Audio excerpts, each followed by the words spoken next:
Thanks, Jen. I've got a quick clarification and then two questions about presidential conflicts of interest in foreign affairs. The first brief clarification is the New York Times reported this week that the first son remains under criminal investigation. Does the president still intend to stay out of that case? Yes, it's the Department of Justice, and I will point you to them. And my two questions about conflicts of interest in foreign affairs. First, I have a question about Russia, and then one about China. On Russia, you told me last year that you were unfamiliar with the Senate report that alleged that the first son, or a company linked to the first son, received $3.5 million from the richest woman in Russia. Subsequent reporting indicates that President Biden, when he was vice president, had a dinner in Georgetown with the same woman in 2015. This Yelena Ballerina, she has not been sanctioned yet by the U.S. government.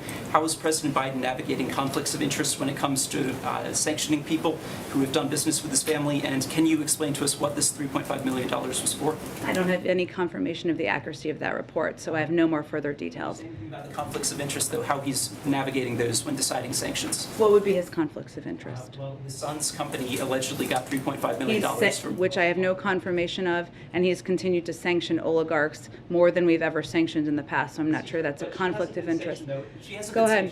Thank you. Go ahead. I have a question about Russia now. I think we're moving on because we got to get some more people. Go ahead.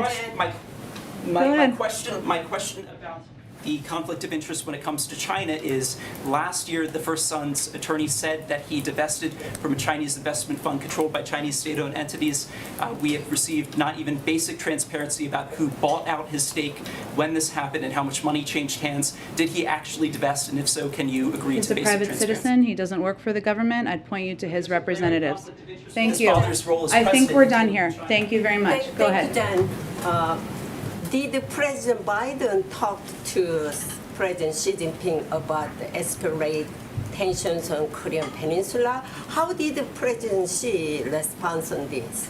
Again, the vast majority of the call was about Russia's unprovoked invasion of Ukraine. And again, when President Xi raised Taiwan, the president reiterated the U.S. policy on Taiwan. Obviously, there are a lot of important issues that we discuss with the Chinese, some where we work together, some where we have strong concern, and there's a lot of channels for that. But that was the primary focus of the conversation. Go ahead. This is Jahan Zaybali from Airway News TV Pakistan. Pakistani Prime Minister Imran Khan requested for a telephonic conversation with President Biden like many months ago. It's like more than 14 or 15 months. We haven't heard anything about that. Is there any specific reason for not communicating with the Pakistani leadership?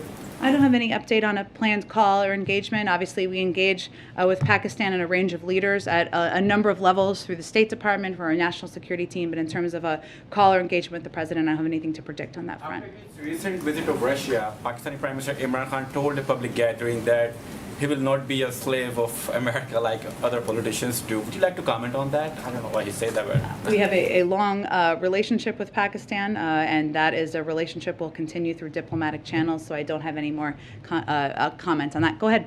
Thanks, Jen. Thanks, Jen. We can go to both of you. Go ahead. Go. Well, I don't know whoever wants to go first. You can rock, paper, scissors. Thanks, Jen.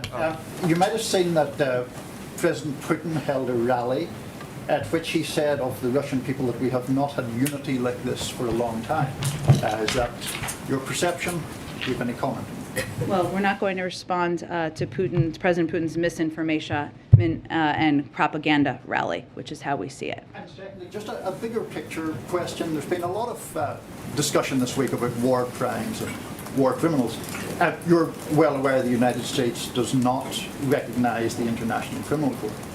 We're not a member, yeah. Yeah, you're not a member.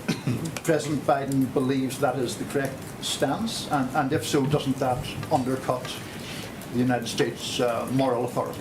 Well, I would note that there are a range of international bodies that have ongoing international investigations. We would not be the ones prosecuting, of course. There'd be international bodies prosecuting any case on war crimes. We're going to feed data and information into that, and they support their process.